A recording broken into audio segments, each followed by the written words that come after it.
My name is Jessie. I'm Angelina. And we work at Utah's Hogle Zoo. Thanks for joining us today. We're going to be learning about Utah habitats. So, for today, you're going to need a couple things. You'll need a worksheet, which comes along with this video. If you don't have access to the worksheet, you're welcome to use a piece of paper instead. You will also need a pen or a pencil and this video. So go ahead and grab those things now if you don't already have them. You can go ahead and pause the video at any time while you're watching it and then click play when you are ready to go. During this video, there's going to be times where we want you to write down your answer or to shout out your answer. When you see this icon, we want you to shout out your answer. But when you see this icon, we want you to go ahead and write down your answer. Now, if you need some time to think about your answer, or if you need some time to write down your answer, remember, you can always pause the video and then play again when you're ready to go. Okay, I think we're ready to get started. So we received a special shipment with things like animal furs, plants, and pictures from a group of zoo biologists. Hold on, Jessie. What is a zoo biologist? Okay, so a biologist is a scientist that studies things. So if we're talking about a zoo biologist, what might they study? Probably animals? Absolutely. So today we are going to practice being zoo biologists. We're going to study plants, animals, and nature. Now, in this shipment, we received things like furs, plants, and pictures. And we were also told that these things all came from Utah habitats.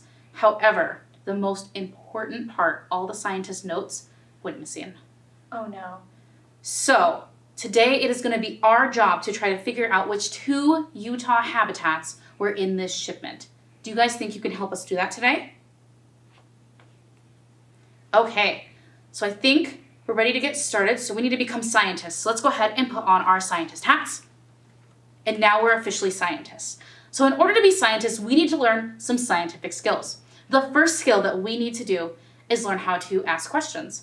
Maybe we'll pick up something and we'll be like, where is this from? Or maybe we'll pick up 2 things and we'll be like, how are these things similar? How are they different? But we need to be able to ask questions today as scientists.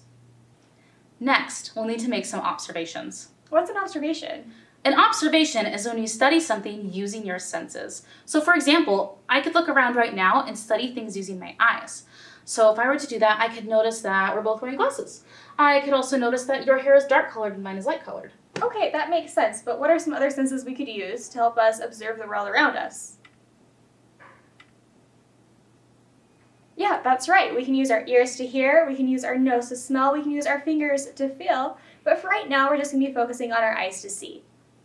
We will also be sorting and looking for patterns. So if I were to go ahead and sort a group of people, there's a couple different ways I could do this. I could sort us by short and tall. I could sort us by hair color. I could even sort us by shoe size. Now, are all of these ways correct ways to sort? I mean, they could be. There are so many ways to sort things that they could all be correct. Absolutely. And the last thing we're going to be doing is writing down our observations. This is the point where you would take your worksheet out or get your blank piece of paper. Now, if you don't have the worksheet and you are using a blank piece of paper, you can go ahead and separate the sections on your blank piece of paper similar to the worksheet. Now, on our worksheet, the very first thing that we need to do is we need to write down our names. So go ahead and take a minute to write down your name. Okay, now once we've done that, you might notice that the worksheet is split up in a couple different ways. Everything on the left side of the worksheet is Habitat 1, while everything on the right side of the worksheet is Habitat 2. Each of these habitats are split up in a couple different sections. The first section has a picture of soil and a shovel. That's where you'd put down any soil or dirt samples that you observe. The second section has a picture of a plant, which is where you'd put down any plant samples that you observe. And the last section has a picture of a turtle, which is where you put down any animal samples that you observe. Hold on, what about this last box that has the shape of Utah in it? What do we do there? Oh yes, I was just going to get to that. Now this last box is where you guess which habitat you were studying for each of the 2 habitats. But we're not going to do that right now. That's actually more towards the end. For now though, I do have a very important question. And that question is, what is a habitat? Does anyone know what a habitat is? All right, so a habitat is a place where a plant or an animal lives, but what about people? Do people live in habitats too? Absolutely. So for now, we're going to go ahead and group people in with the animal group. Now, in order to have a really good habitat, a habitat has to provide 4 things for all the plants and animals that live in it. Does anyone know one of the 4 things that a habitat has to provide? Now, I do know that animals and plants and people, we all have to have food and water and shelter, right? Absolutely. We do all need shelter as well. Now, the last one is a little tricky. The last thing they need is space. Do you mean like outer space? No, more like personal space. So if I were to take all of the deer in Utah and put them in your bedroom with enough food and water, would that be enough space? No way. Absolutely. So space is very important for animals too. Let's go ahead and try to remember these 4 things that all animals need. They need food, water, shelter, and space. Let's all do it together. Ready? Food, water, shelter, space. One more time. Food, water, shelter, space. All right, now that we have that locked into place, Jesse, I've been meaning to ask you something really important. What habitats are we studying today? Okay, so we know that the specimens came from 2 Utah habitats. So we need to think about this Utah habitats. Angelina, do you know any habitats here in Utah? Of course, rainforests. Well, that's very close. We don't quite have rainforests here in Utah. Rainforests are more tropical with lots of greenery. We do have regular forests though. So regular forests are one of our habitats. What is another habitat? Well, I know I've been to deserts here in Utah.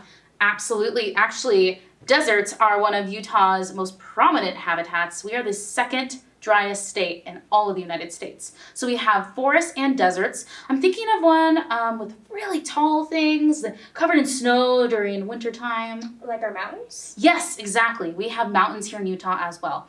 Now the last one I'm thinking of is a little trickier.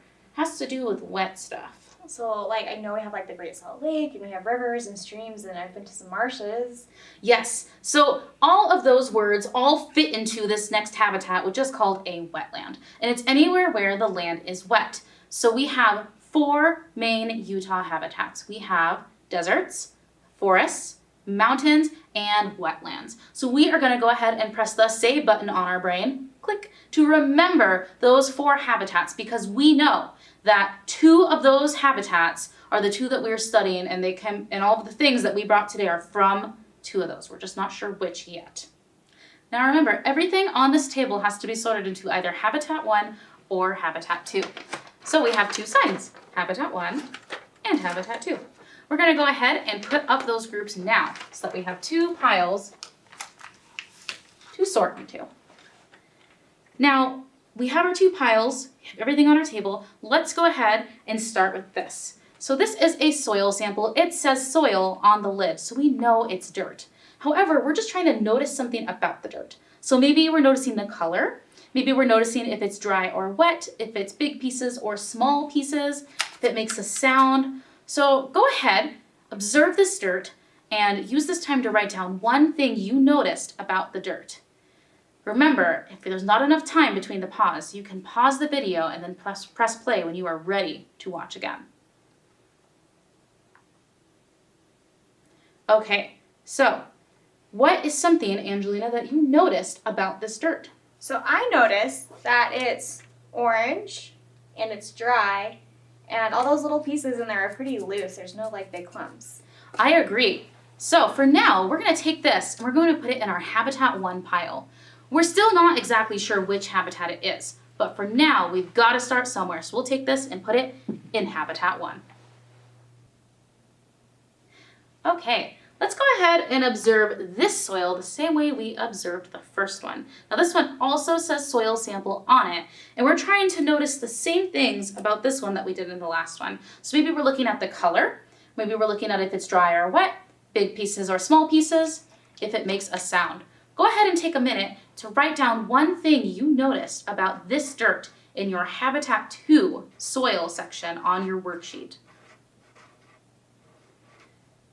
Angelina, what's something that you observed about this dirt? So I wrote down that it's black, it's goopy, and it's wet. I agree. So scientists, I have a very important question for you. Do you think that these 2 soil samples came from the same habitat or from different habitats?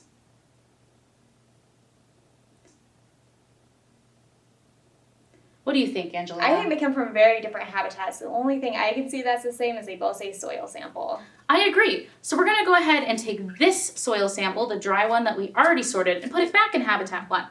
We're going to take this one, the wet one, and we're going to stick it in Habitat 2.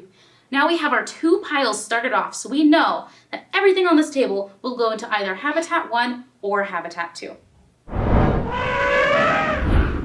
So now that we're sorting things, I've had my eye on one, Jessie. I want to sort this one. I think it's bear fur.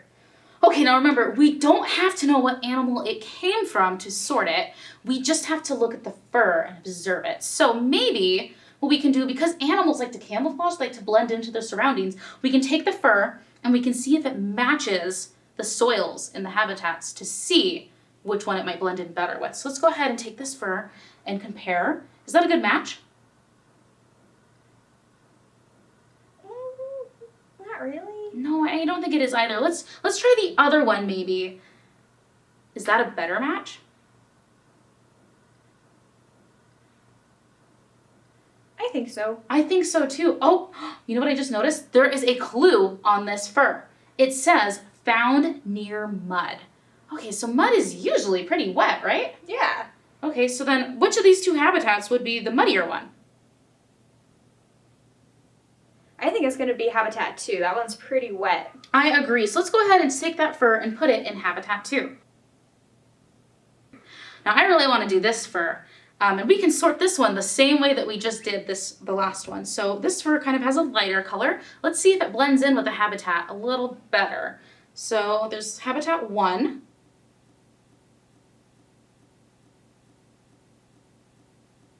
That looks like a pretty good match to me. I agree too, but let's go ahead and check the other one just to be certain.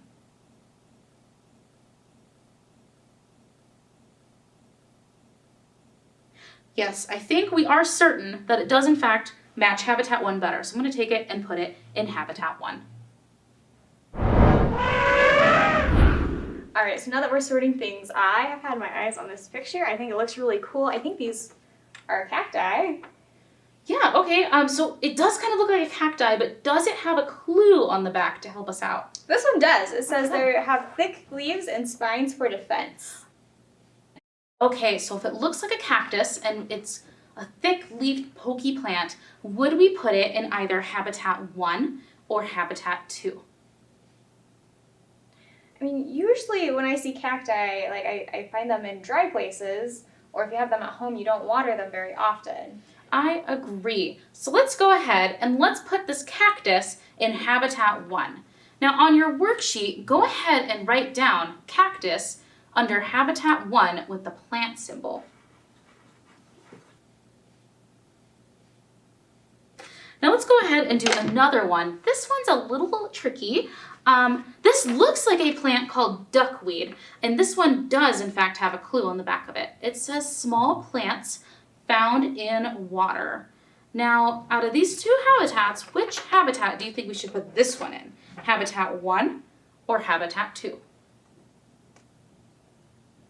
Well, I mean, if it's found in water, we just talked about how Habitat 1 is really dry, and Habitat 2, that's really wet. So that has more water. Okay, so then let's go ahead and let's take this plant, duckweed, and let's put it over here in Habitat 2. Let's also make sure to write down this one under Habitat 2 with the little plant symbol. The plant is called duckweed. All right, well, the one I want to look at next is this one. It looks like some wood that might have been chewed on by something. Yeah. Jessie, is that scat?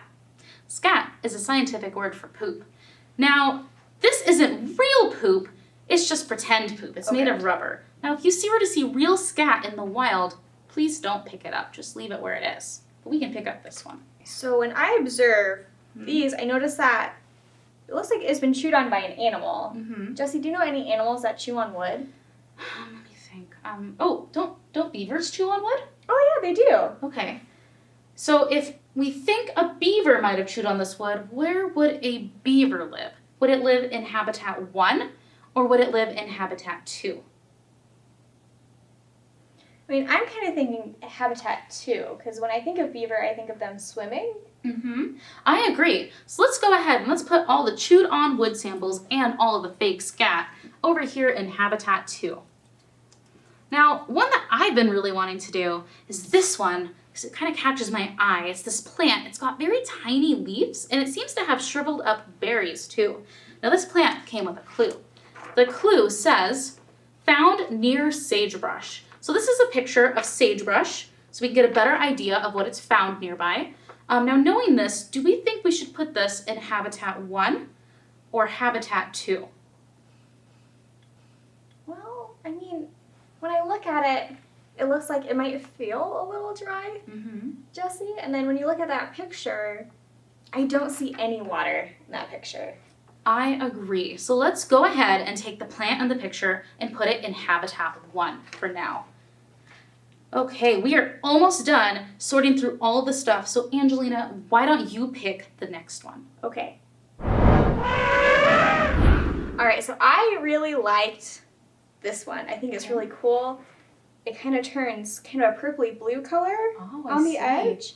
And I feel like it's really smooth. I know it comes from a bird. It's a feather. Okay, well, sometimes birds have colors on their feather to help them blend into their habitats. This one seems like it has blue, and so that might help it blend in to a water habitat. So which one of these two habitats seems like it has more water in it? Habitat 1 or Habitat 2? What do you think, Angelina? I think Habitat 2. I know here in Utah, a lot of our birds like to visit our wet places. I agree. Let's go ahead and put the feather in Habitat 2. Now, I really wanted to go through some of these pictures. We have 2 more left, and I really liked the look of this one. This one might even be a little easy. Now, this one is a picture of a beaver. Oh, didn't we just sort some things that we thought got chewed on by a beaver? Yeah, we had those chewed on sticks and the scat, and we talked about how I usually think of a beaver swimming just like he is in that picture. Do you guys remember which habitat did we put the chewed on sticks in? Was it in Habitat 1 or Habitat 2? I think I remember it being Habitat 2. So I'm going to go ahead and take the picture of the beaver and put it here in Habitat 2. Let's go ahead and do this picture too. This one is a picture of a pronghorn, and pronghorns are native here to Utah. Oh, it looks like it has light-colored fur. Didn't we already see some of that today? Yeah, again, we talked about how things blend in with their habitats. So which habitat did we put the light-colored fur in? Did we put it into Habitat 1 or did we put it into Habitat 2? I think I remember it going into Habitat 1. Me too. Okay, then I'm going to take this and I'm going to stick it in Habitat 1. All right, I think there's only one more thing left, Mm-hmm. which is this footprint. Now remember, just like the scat was fake, this is a fake footprint as well. Because you can't take a footprint and pick it up and put it in your pocket. So this is just a rubber copy. But I do notice that this one has really long claws, and it has pads on its toes and feet. Okay, so what would an animal use long claws for? Let's think about that. Well, I know it's not for swimming, because those animals have webbed feet. I agree. So maybe this animal uses its long claws for digging. So which of these two habitats might be easier to dig in? Would this soil be easier to dig in? Or would this soil be easier to dig in? What do you think, Angelina? I think Habitat 1 would be easier to dig in. I think water would get wherever you're trying to dig in Habitat 2. I agree. Let's go ahead and put the footprint over in Habitat 1. Let's take a moment to catch up on our worksheet. We still haven't filled out the animal portion on our worksheets. Let's think of one animal that we put in Habitat 1 and write down that animal here next to the turtle on our worksheet. I believe the one animal that we put in Habitat 1 was a pronghorn. So let's go ahead and write pronghorn down in our animal part of our Habitat 1 worksheet. Great job. Now, let's think of an animal that we put in our Habitat 2 pile. I think there was a very clear animal that we put in Habitat 2. Angelina, do you remember the name of that animal? Definitely the beaver. Okay, let's go ahead and write beaver down in our Habitat 2 animal pile. Perfect. So now our worksheet is almost done being filled out, but we still have to guess which habitats we had. Now remember, we had 4 Utah habitats that we were studying today. We were studying desert, forest, mountain, and wetland. So go ahead and write down your guess for habitat 1. Was it forest, desert, mountain, or wetland? Okay, Angelina, what did you think it was? My guess is the desert because it's so dry. I agree, and it was in fact the desert habitat. Now desert habitats don't have a lot of water in them, so the plants and animals that live there also don't have a lot of water. This footprint right here is actually a badger footprint. Badgers have really long claws that help them dig through the dirt in order to make burrows and dens. So we would put the badger in the desert pile. This branch here belongs to a juniper tree, and juniper trees don't need a lot of water to exist. So junipers definitely like to live in a desert habitat. We also put this fir, and this fir belongs to a pronghorn. And like we said before, pronghorns blend in very well with the desert environment, so they would go in habitat 1. Now let's go ahead and take a moment to guess what habitat 2 might be. Remember, out of the 4 habitats, we now only have 3 left. We have forest, mountain, and wetland. Go ahead and write down what you think habitat 2 was. Okay, Angelina, what did you think habitat 2 was? So my guess, this one is a little trickier for me. I think it might be a forest. Now I can see why it was tricky, because forests sometimes have water in them, right? Yeah. However, the answer today was wetland, and I'll tell you why. Now when you think about a forest, aren't there sometimes rivers in forests? Yeah. Absolutely. If you think of a mountain, aren't there sometimes lakes in mountain areas? Yeah, I've been to those. So wetlands exist in other habitats too. Sometimes habitats overlap each other, and that's okay. But remember, in order to be a wetland, you just have to have land that's wet. So habitat 2 was in fact a wetland today. Now, in a wetland habitat, there's a lot of different things. Angelina, why don't you tell us about some of the things in habitat 2? So knowing that this is a wetland habitat and not a forest habitat makes some of these things make more sense to me. So this feather, it's a duck feather, and I know that our wetlands here in Utah are really important places for animals like ducks and geese and swans because it's where they like to stay for a little bit while they're migrating. We also had the fur that we sorted the very first. It's really soft and it blends in really well to that dark, wet soil. And this came from a beaver. Excellent. So our 2 habitats were desert and wetland. Good job, everybody, with guessing the 2 habitats today. Now, we have a special surprise. We're going to go and take a look at some of our animals here at Hogle Zoo.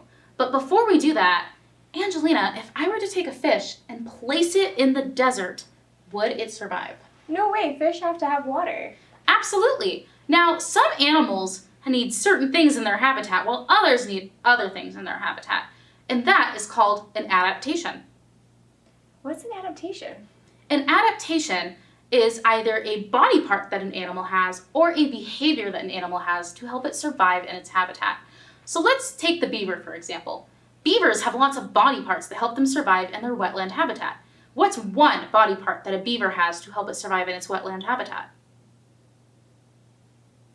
What do you think, Angelina? Well, I know they have those really big teeth that are really strong so they can chew down trees. Absolutely. We don't have teeth like that, so that's something that the beaver has that helps them survive in their habitat. What's another really good body part that a beaver has? Beavers also have really big webbed feet, which help them swim. Great. So they have 2 really good body parts to help them survive in their wetland habitat, and those are both adaptations. Now, beavers also have a behavioral adaptation, something that they do in order to survive in their habitat. Beavers build something. Do you remember what that word is called? Beaver dams, right? Absolutely. Beavers build a beaver dam. When they do that, they protect themselves by climbing up into the dam and staying nice and safe. So, beavers have both body part adaptations and behavioral adaptations that help them survive in their wetland habitat. When we go and look at the animals in just a minute, we are going to try to notice some of their body part adaptations and some of their behavioral adaptations, and we'll try to figure out which Utah habitats our animals are from. Just like Jessie said, we are going to look at animals today. I have brought 2 of them. Both of these animals have adaptations, so things that they have on their body or things that they do that help them live in a habitat. Now, as I talk about their adaptations, I would like you to think, would those adaptations help this animal live in a wetland or a desert? Now, my first animal has some pretty amazing adaptations. Boreal toads and other frogs are also what's called amphibians. An amphibian is an animal that can breathe and drink through its skin. Now, because they can breathe and drink through their skin, that doesn't mean that that's the only way they breathe and drink. They can still drink like we do through our mouths, and they can also breathe like we do with a set of lungs. However, because they're an amphibian, they can also breathe and drink through their skin. Now, because boreal toads can do this, that means that sometimes they pick up things that they wouldn't normally want to pick up. Think about it this way. We touch a lot of things on our hands daily. If I were to go and eat a big slice of greasy pizza and then go and touch the boreal toad, what might I get on the boreal toad skin? That's right, pizza grease. And do you think toads eat pizza? No, they certainly don't. So because toads don't eat pizza, they probably don't want to absorb pizza grease through their skin. However, if you were to wash your hands tons and tons of times, use hand sanitizer, soap, even if you washed your hands, they were the cleanest they've ever been, and you touched the boreal toad, the toad still would not like it. All these random things like pizza grease and soap, those things can actually irritate the toad's skin. So we would not want to touch the toad with our hands. Now, this animal also has really cool eyes. Its eyes sit on top of its head, which means that if he is hiding from something, he only has to peek his eyes up in order to see the world around him, so he doesn't have to come all the way up, which can be really helpful. He also has camouflage. He doesn't change color, but the color that he is helps him blend in. He has gray and black, white, green, different splotches all over his body and some bumps that cover his skin, and they all help him blend in. So that way if an animal wants to see him, to eat him, they're not going to be able to, or they'll have a very hard time doing so, and the things he wants to eat, like bugs, have a hard time seeing him coming. Now, what habitat do you think this animal might come from? If you guessed wetland, you are correct. These animals live in wetlands here in Utah. They like to live in wetlands that are high up in the mountains, so if you see this animal, the boreal toad, remember, they will stay healthier if we stay hands-off. And the same is true for their cousins in the amphibian family, so animals that are frogs, toads, salamanders, and newts. They all have that weird skin and stay healthier if we stay hands-off. What we have here is a chuckwalla. Chuckwallas are a type of lizard that is native to Utah. These guys would live more in southern Utah, sort of by St. George. Now, chuckwallas themselves are actually reptiles. If you think about it, people are not reptiles. But there's a really easy way to test this out. Go ahead and take your hand and feel your forehead. Now, go ahead and feel something like a table or a chair. Which one was warmer? Your forehead should be warmer. That's because people are mammals, and mammals produce their own body heat. However, chuckwallas are reptiles, which means they don't produce their own body heat. In fact, they have to sit out in the sunshine and wait for the sunshine to warm them up. Now, this animal has adaptations just like the boreal toad did. And these adaptations, one of them you can see is on her side. Do you see those wrinkles? So she has a lot of baggy skin. And when she's scared, she'll run really fast and she'll hide underneath something. And she can fill her skin up with air, and it makes it so she's fat. And it makes it so she cannot get out of wherever she is hiding. So if something wants to eat her, might pull on a tail, might pull on a toe, but she's going to be stuck, and that means she's going to be safe. And when she feels safe, she lets all that air out again, and she gets wrinkly, just like she is now. Chuckwallas are a type of herbivore. Herbivore means that you eat plants. The chuckwalla eats a certain type of plant, and this plant has a lot of salt in it. Chuckwallas have a very special way to get rid of this salt that might be a little different than how we would get rid of salt. You see, how chuckwallas get rid of salt is they sneeze the salt out of their body. That's right. The white stuff around the chuckwalla's nose and on its back or other parts of his body are actually chuckwalla boogers. Chuckwallas sneeze the salt out of their body, and that is how they get rid of all the salt. Sometimes the chuckwalla just sneezes and the salt appears right around its nose. Now, what kind of habitat do you think that this animal lives in? If you said desert, you're correct. This animal lives in deserts here in Utah. And just like the boreal toad, there are things we can do to help them out. Every time we're outside, we are in an animal's home. And that means we need to be good house guests. So we need to make sure we clean up after ourselves, and if you see an animal, make sure you're being polite. Please don't chase or take animals home with you. They have a home already. That's their habitat. They don't need to come home to yours. I hope you learned a lot with us, and have a great day. By going to Hogle Zoo and by watching videos like these, you participate in helping out not only the boreal toad, but many of our natural species in the wild.